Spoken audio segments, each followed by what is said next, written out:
अस्सलामु अलैकुम वरहमतुल्लाहि वबरकातुहू। दोस्तों, आज एक बहुत ही शानदार किताब का ख़ुलासा मैं आपके सामने पेश करने वाला हूँ और ये डॉक्टर इसरार अहमद की किताब है जिसका नाम है इस्लाम का निज़ाम हयात। इसके मुख्तलिफ़ 5 चैप्टर्स हैं जिनका ख़ुलासा मैं आपके सामने पेश करूँगा। इसका जो सबसे पहला चैप्टर है वो है ईमान के ऊपर।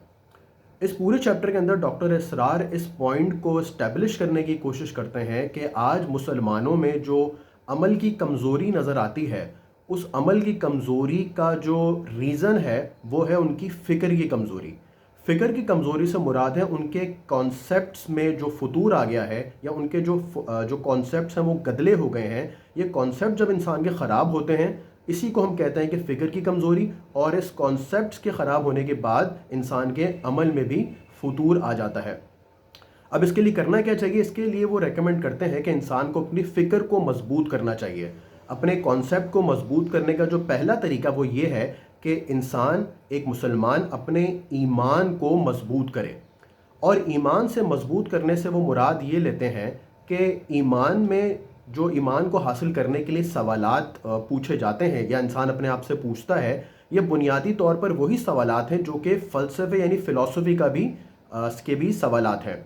यानी इंसान इस दुनिया में क्यों आया, इस ज़िंदगी से पहले क्या था और इस ज़िंदगी के बाद क्या होगा। इन तमाम सवालों के जब इंसान फ़िक्री तौर पर, अक़ली तौर पर गौर करके हासिल करता है तो यहीं से वो ताज़ा और मज़बूत ईमान उसको हासिल होता है जिसकी बेसिस पर वो अपने बकाया कॉन्सेप्ट्स को इस्तेबार कर सकता है। तो हमें भी गौर करना चाहिए कि क्या हमारा ईमान अक़ली तौर पर इतना मज़बूत है कि हम इस बात का जवाब देने के काबिल हैं कि इस दुनिया में हमारा मकसद क्या था। अगर हम इस चीज़ पर गौर करके एक सॉलिड आंसर हासिल कर लेते हैं तो हम पहला जो चैप्टर का खुलासा उनका है ईमान की मजबूती, वो हासिल करने में हम कामयाब हो जाएंगे। दूसरी बात, इस किताब के अंदर डॉक्टर इसरार अहमद कहते हैं कि नबी सल्लल्लाहु अलैहि वसल्लम जो तब्दीली लेकर आए वो एक इनफरादी तब्दीली नहीं थी बल्कि वो एक इज्तमाई तब्दीली थी। यानी जहाँ पर अफराद चेंज हुए वहाँ पर पूरा मुल्क का निज़ाम भी चेंज हो गया। जैसे कि इस किताब का नाम है इस्लाम का निज़ाम हयात, तो ये मुसलमानों की इनफरादी और इज्तमाई हालत से भी डील करता है। तो हमें भी अगर आज एक तब्दीली लानी है पूरे माशरे के अंदर तो हमें सिर्फ इनफरादी नहीं बल्कि इज्तमाई सतह पर भी वो तब्दीली लानी पड़ेगी। इस किताब इसमें के अंदर वो डॉक्टर इसरार अहमद इस बात को बहुत ही इम्पॉर्टेंट और पुरजोर तरीके से री करते हैं।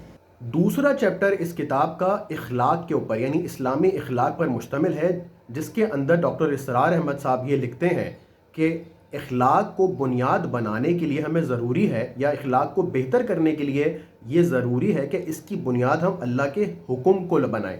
यानी अगर मेरे अखलाक इस वजह से अच्छे हैं कि इससे मुझे फ़ायदा होता है तो ये फ़ायदा पहुँचाना इखलाक अच्छे करने की बुनियाद नहीं हो सकता।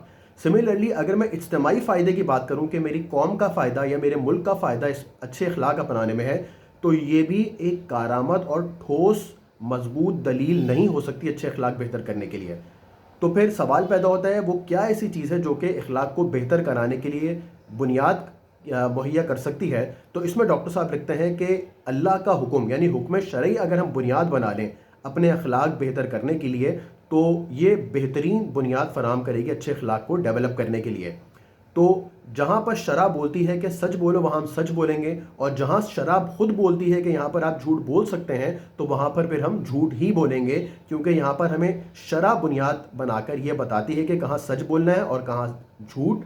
तो यही हमारे अच्छे अखलाक की बुनियाद है। इस किताब के तीसरे चैप्टर के अंदर जो कि इस्लाम के मुआशी यानी सोशल सिस्टम पर बेस करता है, डॉक्टर इसरार साहब लिखते हैं कि मर्द एक घर का हाकिम होता है, कव्वाम होता है।